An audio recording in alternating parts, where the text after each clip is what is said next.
अनुभवी इस शुरुआत के बाद मैं हमारे बीच उपस्थित एक नवोदित कवित्री को बुलाना चाहूँगी। कुछ पंक्तियाँ हैं कि तुझे दर्द में लिखूँ या दवा में लिख दूँ, तुझे दर्द में लिखूँ या दवा में लिख दूँ, किसका नाम बता इस तन्हाई के गवाह में लिख दूँ। कि तुझे दर्द में लिखूँ या दवा में लिख दूँ, किसका नाम बता इस तन्हाई के गवाह में लिख दूँ। क्या खुद को सही में तुझसे जुदा लिख दूँ, क्या खुद को सही में तुझसे जुदा लिख दूँ। अरे तू कहे तो मैं कागज पे खुदा लिख दूँ। तो जिन्हें मैं आमंत्रित करने जा रही हूँ उन्हीं की दो पंक्तियों से उन्हें बुलाना चाहूँगी कि शदीद इश्क का आगाज लिखा है, शदीद इश्क का आगाज लिखा है। आ बैठ मेरे पास और सुन, आ बैठ मेरे पास और सुन, मैंने तेरे लिए कुछ खास लिखा है। तो ऐसी ही कुछ खास पंक्तियां सुनाने के लिए मैं आमंत्रित करना चाहूँगी शाहीन पठान को। सभी को मेरा सलाम। मैं आज बहुत खुश हूँ क्योंकि खुश क्यों मैं वो बताती हूँ कि मैं ये कहती हूँ कि उर्दू शायरी से मुझे मोहब्बत है, मुझे इश्क है उससे। और इश्क को जानने वाला अगर मिले, आप जितने भी बैठे हैं उनका इल्म शायद मुझसे कहीं ज़्यादा होगा। और मेरे शुरुआती दिनों में अगर मुझे ऐसे लोग मिले जो मेरे इश्क को, मेरी मोहब्बत को जान सकें, तो उससे बढ़कर मेरे लिए कुछ नहीं है। तो इसी के साथ मैं अपनी शायरी आप सबके सामने सुनाऊंगी। मोहब्बत करना मैंने जिनसे सीखा है वो मेरे वालिद और वालिदैन हैं, मेरे माँ बाप हैं। तो उनके लिए मैं सबसे पहले कुछ कहूँगी।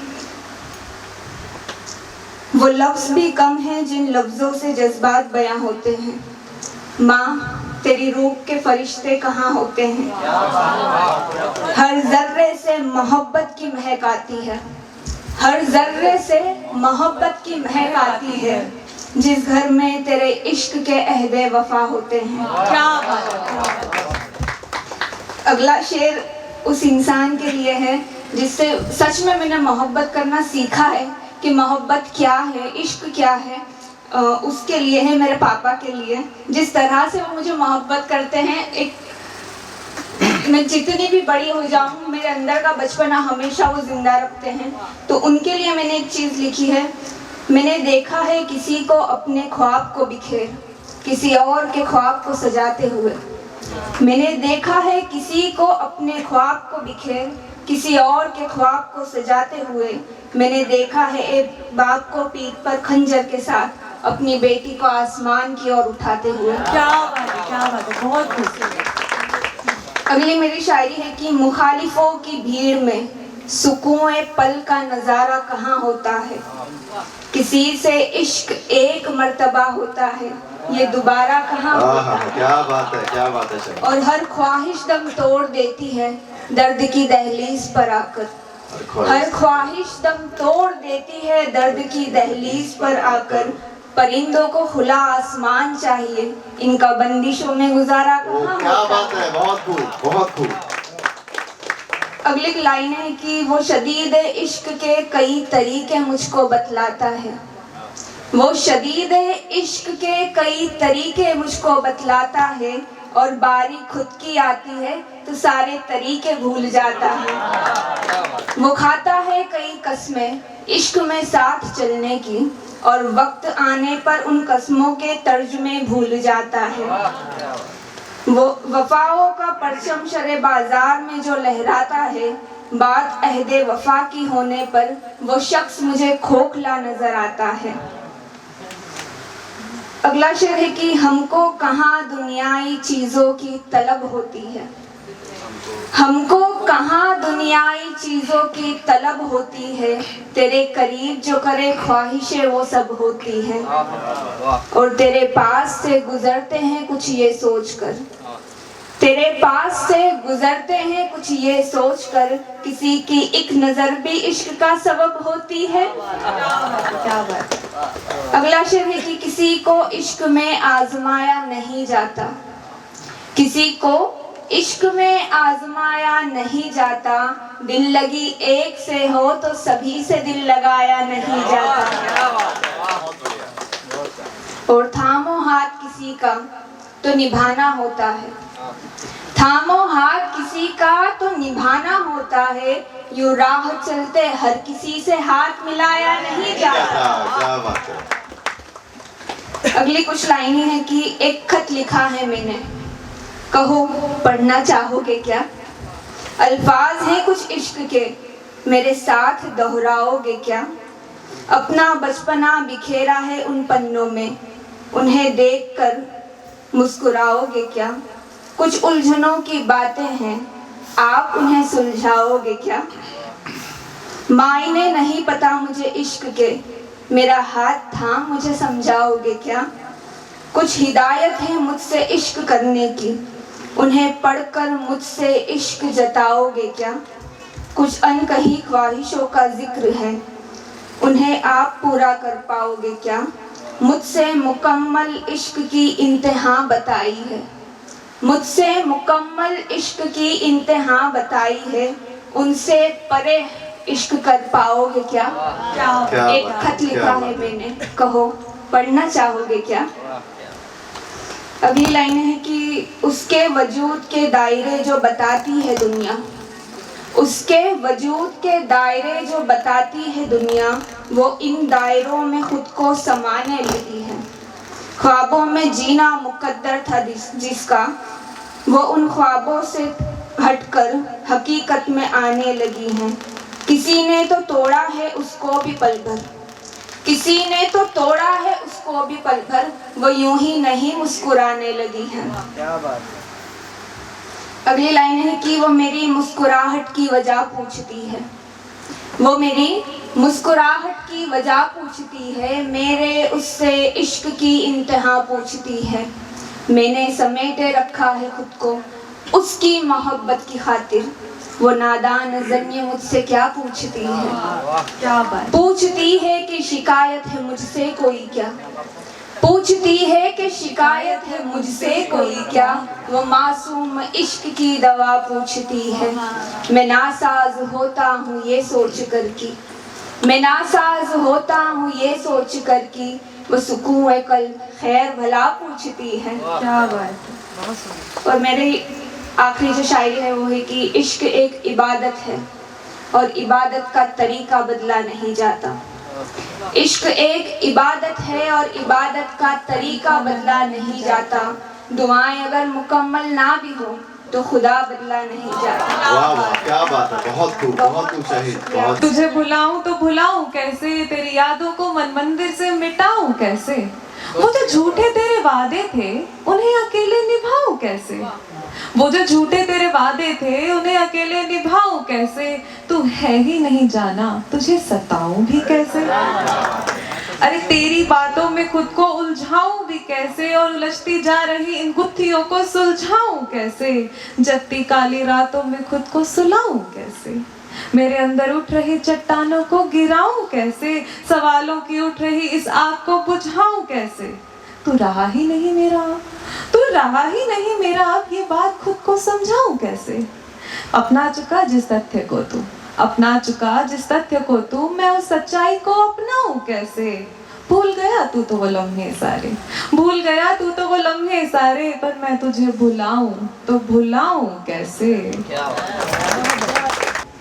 तो जैसा कि मैंने कहा था कि ये जब अनुभव और जो युवा नवोदित कलाकार हैं वो, तो मैं यहाँ पर आज सब लोग, बहुत सारे लोग ऐसे भी आए हैं कि जिनका प्रथम प्रयास है। और इस मंच पे मैंने स्पेशली ये ध्यान रखा है कि इस मंच पर अनुभव और जो नवोदित हैं वो एक साथ चलें, क्योंकि एक साथ समझे। और सबसे अच्छा जो आपको सिखाता है वो आप खुद सिखाते हैं एक दूसरे को। कोई आपको दाद दे, आपको खुद पता चल जाता है कि क्या है, कैसे है, कहाँ पर गलत हुआ है या कहाँ पर कम हुआ है, कहाँ पर बहुत ज़्यादा हुआ है। तो मैं हमेशा कहता हूँ कि सभी के सपनों के अपने अपने आकार हों, कि सभी के सपनों के अपने अपने आकार हों, और हमारे अपनों के भी फिर सभी सपने साकार हों। और हम में हो मची अब फिर कला की हाहाकार हो, कि हम में हो मची अब फिर कला की हाहाकार हो। गर्व से ये दुनिया कह दे तुम जैसा कलाकार हो। तो एक बार आप लोग अपने लिए जोरदार तालियां। और अभी मैं जिनको बुलाने जा रहा हूँ मेरे बहुत अच्छे मित्र हैं, ये लिखते नहीं थे, इनको एक बार मैंने सुना, मैंने कहा यार आप लिखते इतना अच्छा हो फिर आप परफॉर्म क्यों नहीं करते हो? तो बोले नहीं यार परफॉर्म तो पता नहीं। तो मैंने बोला यार परफॉर्म करो, थोड़ा जाओ देखो, आप जब तक जाओगे नहीं मंच पर कैसे पता चलेगा? तो बोले मुझे मंच चाहिए। तो मैंने कहा मंच चाहिए तो मंच तो ठीक है यार हम दे देते हैं मंच आपको। और इन्होंने बोला कि कैसे? तो बोला, मैंने उस समय इनको कहा था, तो आप सुनिए। कला होती है सबके पास, तलाश न खुद को पड़ता है। कि कला होती है सबके पास, तलाश न खुद को पड़ता है। कला में छिपा हुआ कुछ खास, निखारना उसको पड़ता है। और निखारना अपनी प्रतिभा को तो न ज्यादा कुछ परपंच चाहिए। और मिल जाए जहां मौका एक ऐसा मंच चाहिए। यार देखो मैं अपने मंच का भी प्रमोट कर रहा हूँ साथ में। और मैं सभी से कहूँगा आज की इस महफिल में कुछ लोग आए हैं, मैं उनको ग्रीट नहीं कर पाया। संजय भाई आए हुए हैं, संजय भाई यहाँ बैठे हुए हैं काविश मंच से। और मैंने एक्चुअली ये कहा कि सभी मंच के लोग आए यहाँ पे। ये मंच सिर्फ एक का मंच नहीं है, ये मंच सभी का मंच है। और जिस मंच जिस महफिल में अगर आपने उसको घर की महफिल बना दिया तो उससे में फिर उससे ज़्यादा ना तो मंच संचालक को कुछ करने की ज़रूरत है, ना ऑडियंस को, ना कुछ। वो मंच अपने आप ही चलता रहता है। तो अभी देखो मैंने ही कहा था कि कविता इतनी बाँचिए श्रोता जाए डूब, और कविता इतनी भी मत खींचिए कि श्रोता जाए ऊब। तो इससे पहले मैं उबाऊँ आपको, मैं किसी को बुला लेता हूँ। तो इसी क्रम में मैं जिनको बुलाने जा रहा हूँ उनके लिए मैं यही कहूँगा कि उन्होंने लिखा है, उन्होंने कहा था कि मेरे हिस्से की आज़ादी अभी बाकी है। कि मेरे हिस्से की आज़ादी अभी बाकी है, उन्नति से अलंकृत पंक्तियां लिखी जाना अभी बाकी है। कि उन्नति से अलंकृत पंक्तियां अभी लिखी जाना बाकी है। अरे कोई तो हटा दो आवरण ये अभिशाप का, कि कोई तो हटा दो आवरण ये अभिशाप का। लहूलुहान है शरीर पर जीने की आस अभी बाकी है। तो एक बार जोरदार तालियों से दीप पांडे, ये इनका प्रथम प्रयास है तो तालियां कम नहीं होनी चाहिए। मां शारदे और यहाँ पे उपस्थित सभी काव्य साधक और अपनी उपस्थिति से इस सभा को मुखरित करने वाले, इस सभा की शोभा बढ़ाने वाले श्रोतागणों को मेरा सादर नमन। आप शेख जी जो हैं मेरे जन्मभूमि के पड़ोसी हैं। यूपी में हम लोगों का ज़िला पड़ोसी ज़िला है। ये जलौन ज़िले से हैं, मैं हमीरपुर ज़िले से हूँ। और ये सौभाग्य है या फिर खुशनसीबी भी है कि हम लोगों ने अपने कर्म क्षेत्र इसरो को भी एक ही दिन ज्वाइन किया था। और आज देखिए कि मतलब इन्होंने किस तरह वो पड़ोसी धन निभाया। अरे ऐसे मत बोलो यार, नहीं तो लोग कहेंगे कि पहले मुझे लिखने के लिए प्रेरित किया और आज यहाँ मंच साझा करने का मौका दिया। शुक्रिया भाई। तो मैं उनका बहुत बहुत आभारी हूँ। और ये मेरा पहला प्रयास है तो मैं ये शब्दों के सफलनामा जो इनका भी जो पहला प्रयास है उसको बहुत बहुत शुभकामनाएं देता हूँ। और जिस समय से कल 22 तारीख है, कल पूरे देश में दिवाली है और इस समय माहौल ही इस तरह बना हुआ है कि सबके मन में उस तरह के विचार आ रहे हैं। मैंने भी जब लिखना चालू किया था तो शायद मैंने पहली बार इन्हीं लाइनों को लिखा था। तो मैं भी अपने इस बिल्कुल भाई सफर का शुरुआत राम नाम का नाम लेके करना चाहूँगा। बिल्कुल भूल ना जाऊँ तो लिख के